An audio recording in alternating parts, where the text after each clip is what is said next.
Eh, Pemirsa Cokro TV yang budiman, jumpa lagi.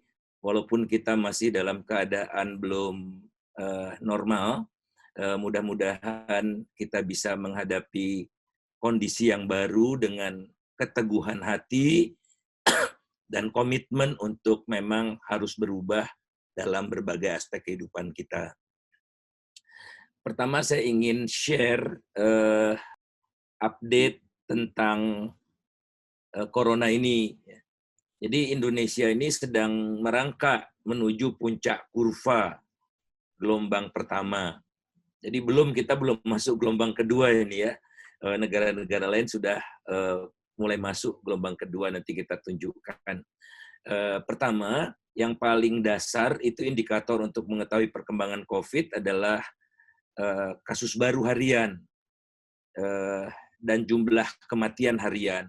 Kalau kita bisa mengendalikan kasus baru harian dan jumlah kematian harian ini, itu pertanda kita mulai mampu mengendalikan COVID ini. Nah, sayangnya untuk kasus harian sampai hari Kamis 25 Juni itu masih menunjukkan peningkatan, belum ada tanda-tanda menurun. Bahkan kalau kita lihat peningkatannya semakin terjal. Demikian juga angka kematian masih menunjukkan kenaikan. Nah, apa sih beda garis yang lurus dengan garis yang tebal ini? Garis lurus itu betul-betul harian, tapi kan ini gonjang-ganjing datanya. Nah, kita smoothing dengan rata harian selama 14 hari. Kenapa 14 hari? Karena inkubasi virus ini pada umumnya yang dipakai adalah 14 hari. Kalau kita melakukan isolasi diri karena ada gejala COVID, kita juga melakukannya 14 hari. Nah, jadi masih sedang kencang-kencangnya nih. Nah, ini belum, nanti akan ada lagi kemungkinan gelombang baru lagi, bukan gelombang baru ya, fase berikutnya. Nah, ini fase peningkatan ini disebabkan karena tambahan tes dan fase kedua corona ini dari penyebaran di kota-kota ke kabupaten. Nah, di kabupaten hari ini itu sudah mencapai 446 kabupaten.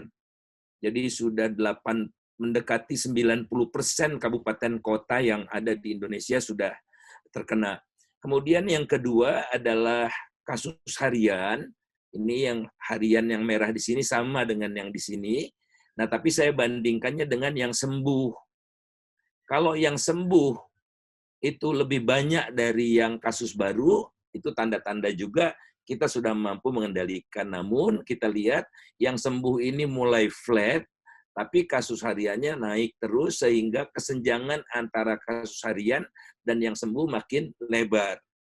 Menyebabkan active cases, jadi kasus aktif di orang-orang yang sampai sekarang masih terjangkit virus, itu masih menunjukkan kenaikan.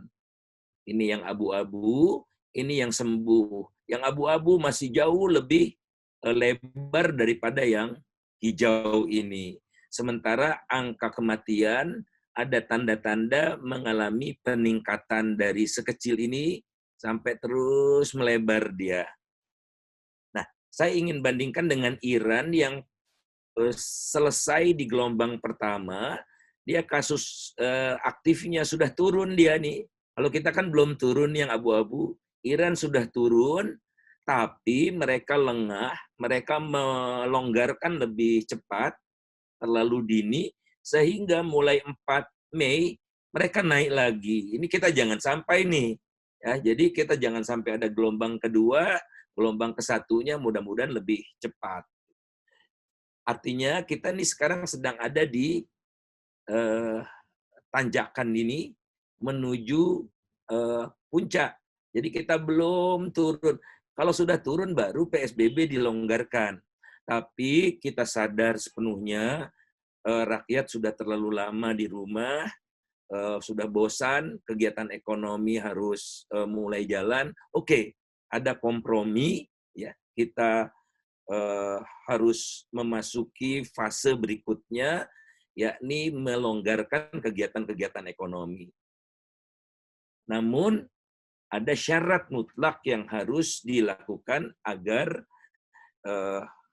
waktu kita melonggarkan kegiatan-kegiatan kemasyarakatan dan kegiatan ekonomi, kita harus mampu untuk berperilaku yang baru dengan protokol COVID yang sesuai dengan best practice yang terjadi di dunia. Jadi waktu kita mulai ke tempat kerja, ke pabrik, ke kantor, itu kita harus pastikan tidak ada lagi orang yang membawa virus ke kantor atau ke pabrik itu. Caranya apa? Ya testing. Ya. Jadi testing harus diperbanyak, kalau bisa 100.000 minimum per hari, begitu. Sekolah-sekolah dibuka, gurunya harus dites dulu, petugas sekolah harus dites dulu, orang tua juga dites kalau yang ngantar anaknya ke sekolah. Jadi tidak ada cara lain kecuali testing yang menghasilkan peta tentang siapa yang sudah tidak terkena virus lagi, siapa yang masih terkena kita bisa pisahkan, kita bisa isolasi, kita tracing kontaknya dengan siapa saja. Insya Allah kita akan dengan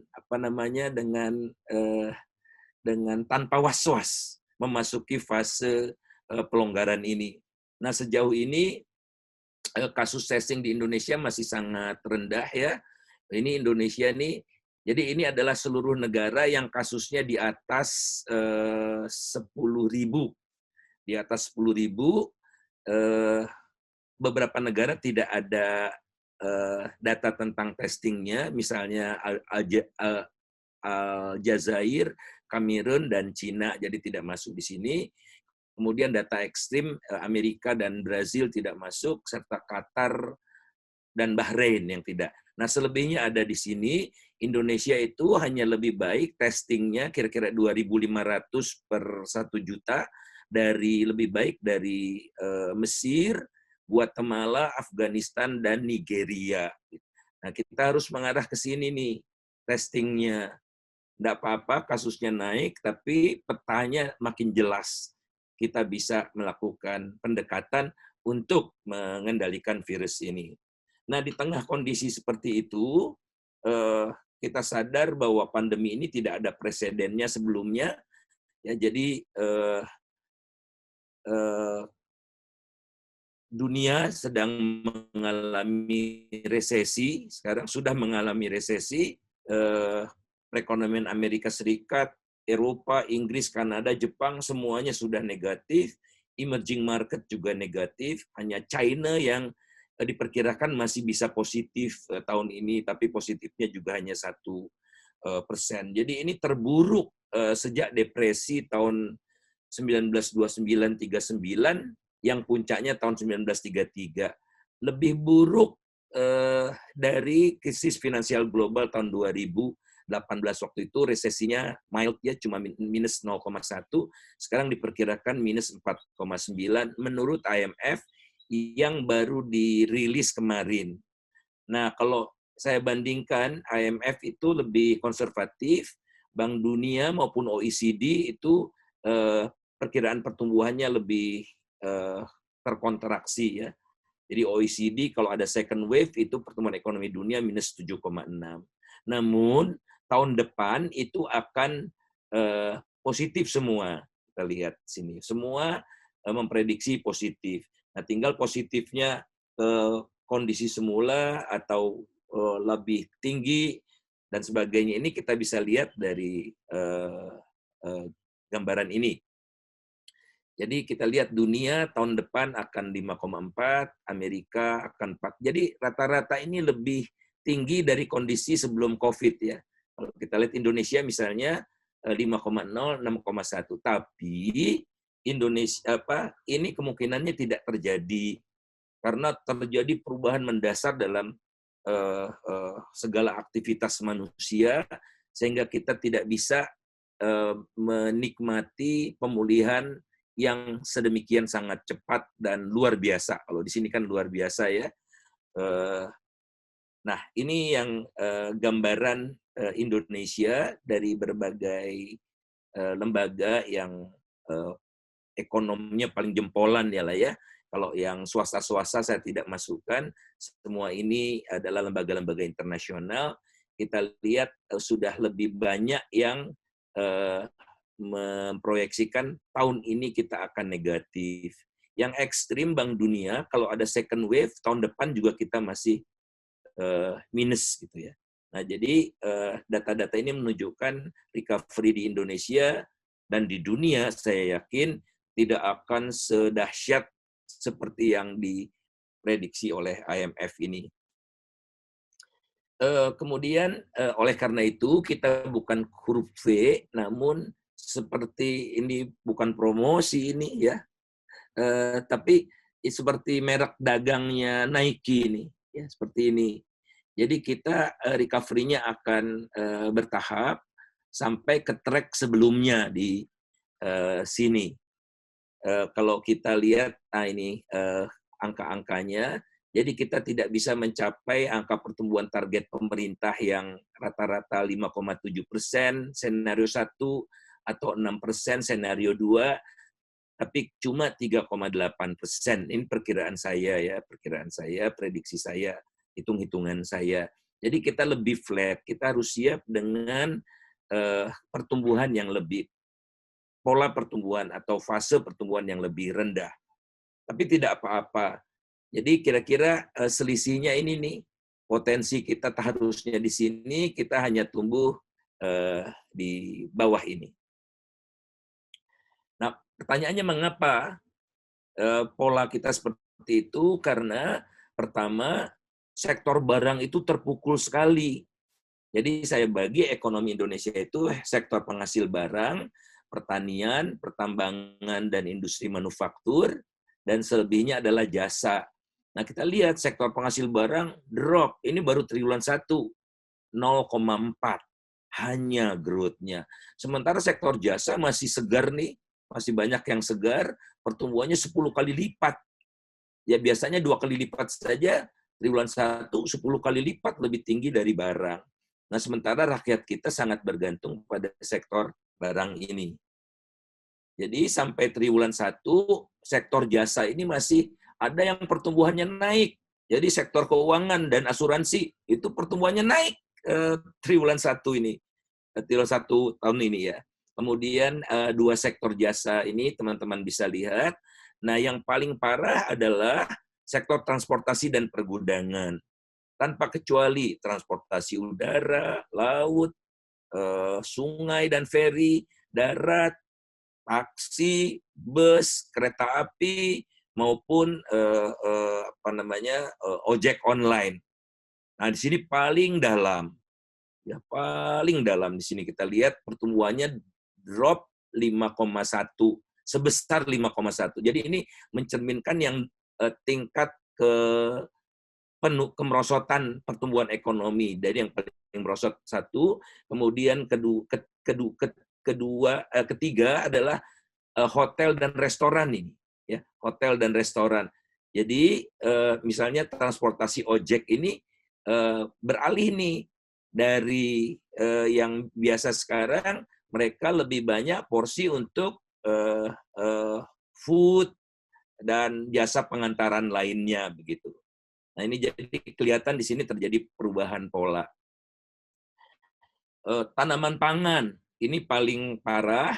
Jadi kalau sektor pertaniannya 0,02, tanaman pangan paling parah. Jadi desa ini yang terkena.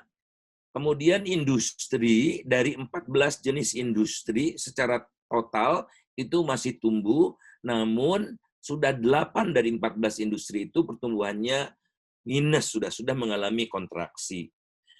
Nah, ini sebagai contoh pertumbuhan penjualan sepeda motor itu turun 25,7% Januari-April tahun ini dibandingkan Januari-April tahun lalu.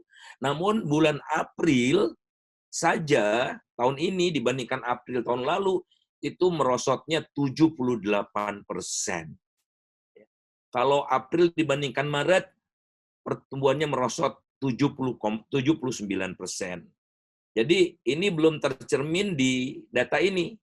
Data ini baru sampai Januari-Maret ya, data perhitungan PDB Januari-Maret, tapi ada pemburukan sejak April karena memang pandemi di kita ini mulai maraknya April, dimulainya pada 2 Maret.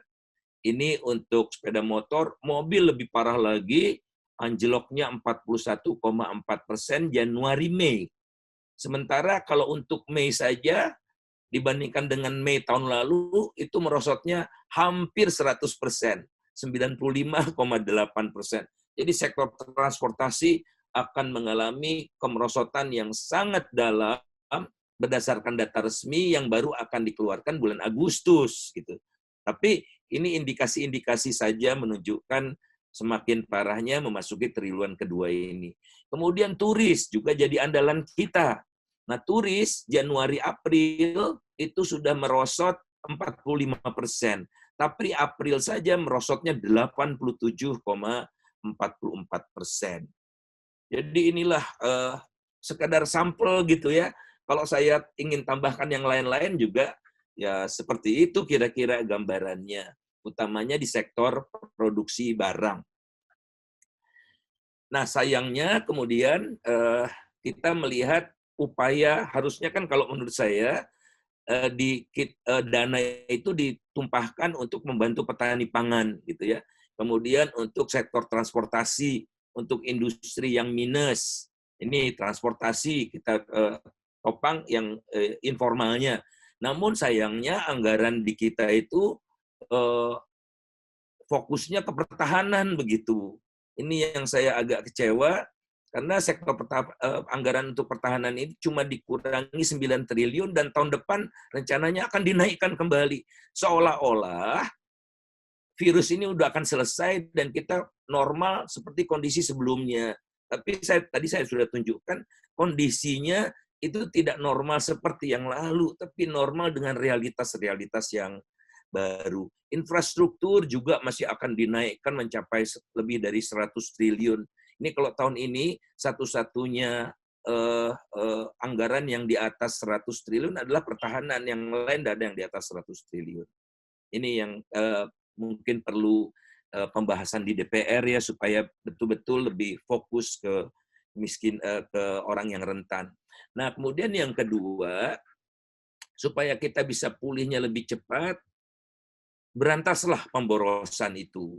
Karena di Indonesia ini membangunnya dengan cara yang sangat boros. Kita bisa lihat 5 tahun terakhir, modal yang dibutuhkan untuk menambah produksi 1 kilogram beras misalnya, atau untuk menambah produksi 1 unit sepeda motor, kita membutuhkan modal 6,5 unit.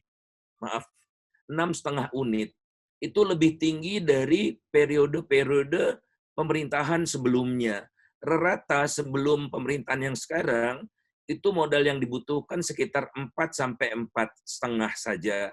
Kita jangan lihat orde baru, orde lama lah ya. Orde lama ini kita masih baru mulai merangkak. Jadi pasca orde baru kita lihat kebutuhan modal kita rata-rata 4 sampai 4,5. Tapi sekarang 50% lebih banyak modal yang kita butuhkan. Nah, dibandingkan dengan negara-negara lain, Filipina sampai Vietnam, itu jauh di bawah kita, lebih rendah dari kita. Nah, inilah. Jadi kalau kita ingin tumbuh lebih cepat, musuh utama yang harus kita perangi adalah pemborosan. Nah, yang kita perhatikan lagi tentu saja adalah pemborosan dari yang besar-besar itu ya, proyek besar, infrastruktur, silahkan, tapi tolong jangan boros-boros. Ongkos per kilometernya harus ditekan gitu, lewat tender sehingga kita menghasilkan yang terbaik. Nah, kemudian kita concern dengan usaha nih, dunia usaha, ya yang besar mereka bisa menjaga diri mereka sendiri, yang menengah juga ada yang tidak bisa, tapi ada juga yang bisa, tapi yang rentan adalah yang informal, di kecil dan mikro. Ini jumlahnya ada di mikro 63 juta orang. Di sini pengemudi ojek online. Nah, di sini nih ya, pengemudi ojek online di sini mereka sektor informal, mikro, walaupun tentu saja penyedia aplikasinya bukan sektor informal dan kecil.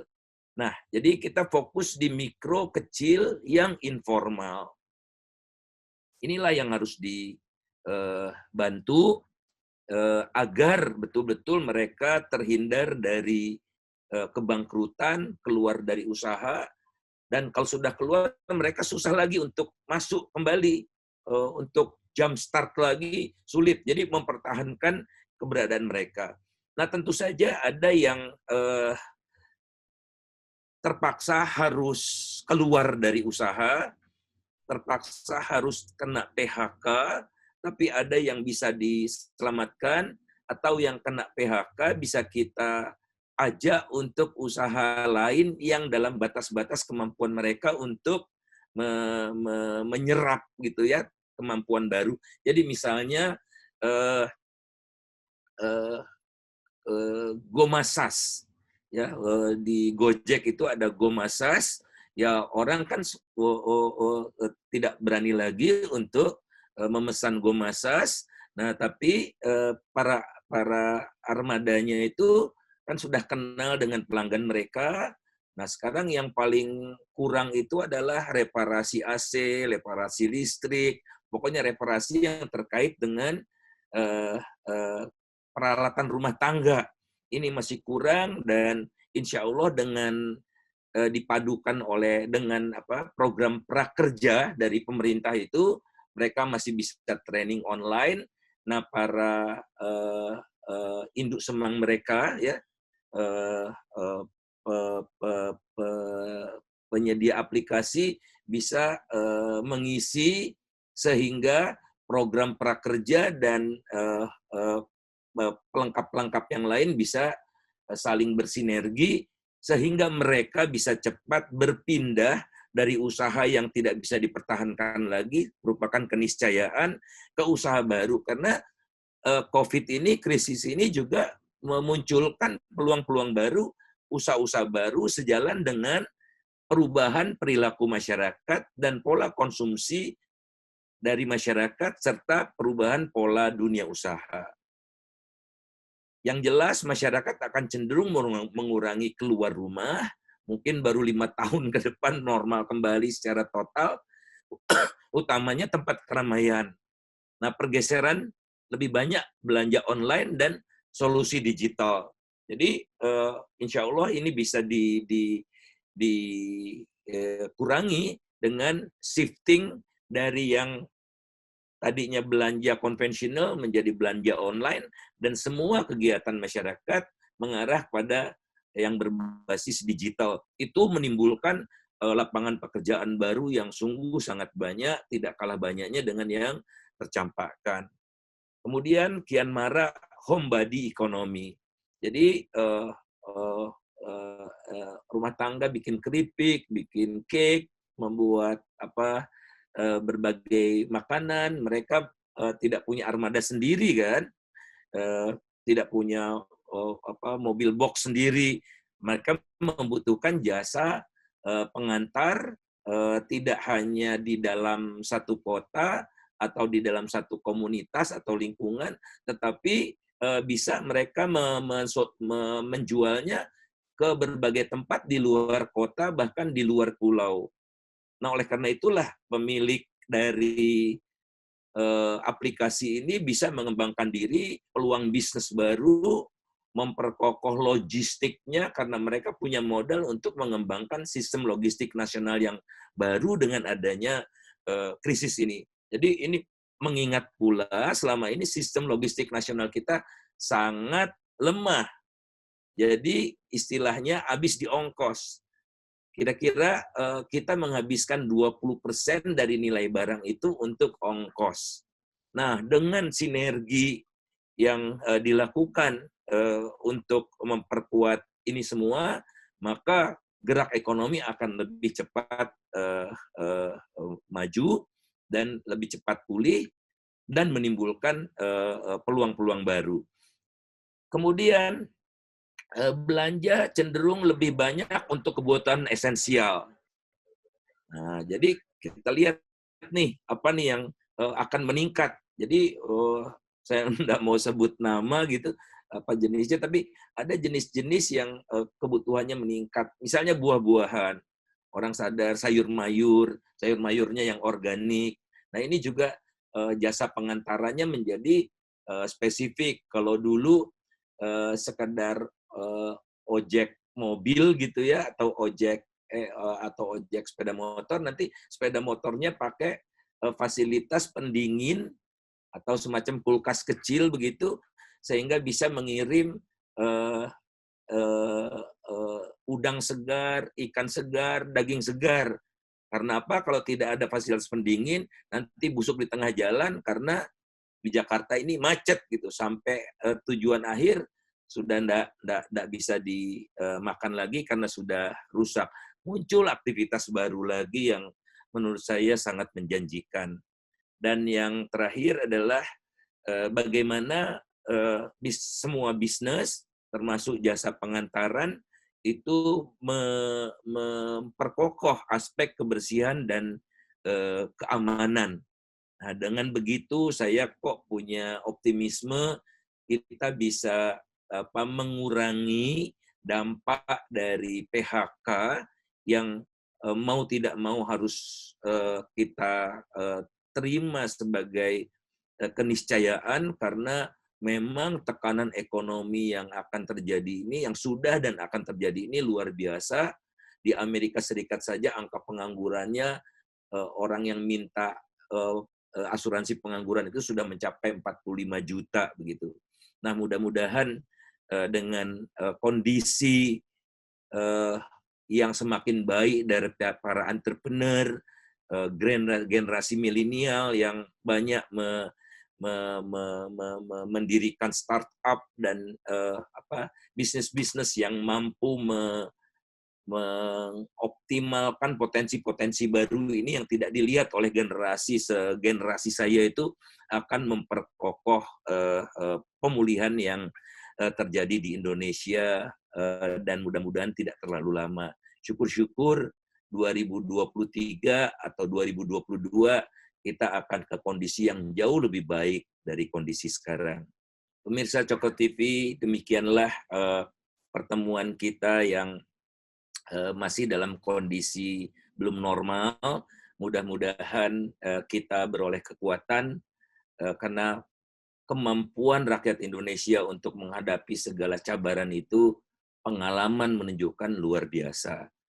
Mudah-mudahan kita dalam track yang benar untuk pulih, dan kita bisa mengerjakan tugas-tugas kita secara rutin kembali dalam kondisi normal, dan menghadapi situasi yang jauh lebih baik. Anggaplah ini sebagai ibaratnya ular, sebagai fase ganti kulit, fase detok yang membuat kita lebih segar. Kita akan jumpa lagi dengan tema-tema yang lebih baru pada pertemuan-pertemuan yang akan datang. Terima kasih.